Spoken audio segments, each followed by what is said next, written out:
Hello. Yeah, I just want to shout props to the DJ, man's killing it right now, yeah, for all the tracks and that. So yeah, obviously, I just want to introduce myself quickly. My name's Janakan. I go to South Bank University. Well, I tried to anyway, but don't we all? So I'm just gonna crack on, yeah. So I've got two poems. The first one's a bit of a story. So if you could all just listen and let me know what you think, okay? So yeah. All right, look. Shh. Alright, look it. It was one of those days, up in the summertime. Boys drinking beer, girls on their wine. I sparked up a fag in the park waiting for my guy. That's when that one chick rolled by. She sat down. She said hi. I was like, yo, what's going on, B? She said, I seen you at one party last week, but you never introduced yourself properly. The name's Roxanne. I was like, yeah, I sort of remember you vaguely. I seen you about in the bits, and I swear your brother's the one that's a bit skits. She looked at me and laughed for a bit. Yeah, that's me, alright. Then we started to hit it off, but this girl was to my cost. Now, after an hour or two in the park, she's telling me that she's got a free yard. She only lives down the road, said we could go back and chill with no hassle when it ain't far. I didn't want to argue with that, so I followed her back to her flat where we started smoking some weed, getting quite lean, breaking down barriers of intimacy. That's when she placed her hand on my knee and bent over me seductively.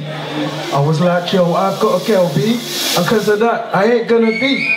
She put her lips to my ear and whispered silently, I won't tell if you don't. That's when she climbed on top of me, yo, and the rest is history. Alright. Now it was only after that I clocked what I'd done. I got caught in the middle of a web as spun.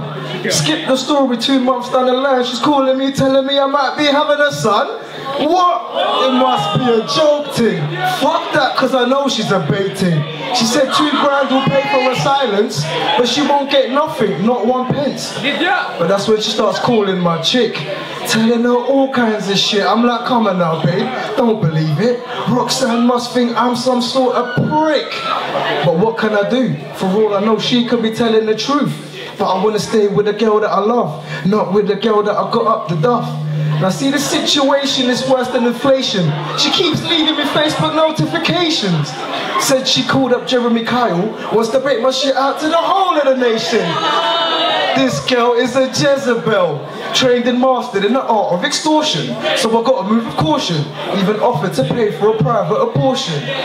But by now my girl starts to get suspicious. Private phone calls, then she starts to get vicious. She remembers Roxanne, so she calls her up. Next thing I know, her bags are all packed up.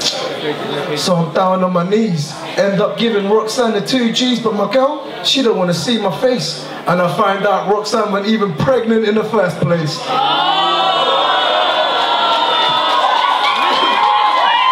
you very much, thank you.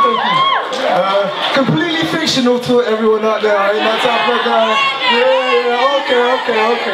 Alright, okay. The next poem that I got is a bit more serious. It's a bit more social commentary. One time I was just jotting down a few of my thoughts and this is what happened. So, yeah. This is just a small insight into my inner thoughts. Fed up of this life, so I exaggerate the get out clause. Now I'm not seeking applause, but people got to sit down and reevaluate some of our current laws. When we endorse TV programs like Man v Food, consciously knowing that they're starving third world youths. Human society's a funny one. We'd rather see man suffer than be proud of what he's done. And we're so consumed by celebrity entities that egotistical reality becomes a fantasy. And one has to question if this is planned strategically, because if you don't follow trend, you're a nobody. And little girls want to grow up to be like Kim Kardashian, and you wonder why I stay at home and smoke on my hash. It's like this generation of ours is waiting to crash, motivated monetarily, only out for the cash. We are the human race. We were born diverse. You're about the size of an atom in this universe. So what makes you think that you're bigger than me? Because you're different, it justifies you calling us a packy?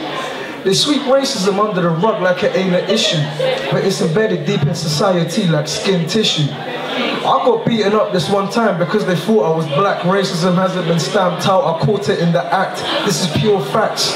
None of this was planned. I'm not preaching for change, I just want you to understand. I was born in London dungeons amongst lower class peers. The longer I'm here, the more the animosity's clear. How come we call ourselves English? If they say go back to where you came. It's like a gunshot straight to the brain, and I think what a damn shame. Cause you can separate the wheat from the chaff, but we're all still grain. And shit's changed.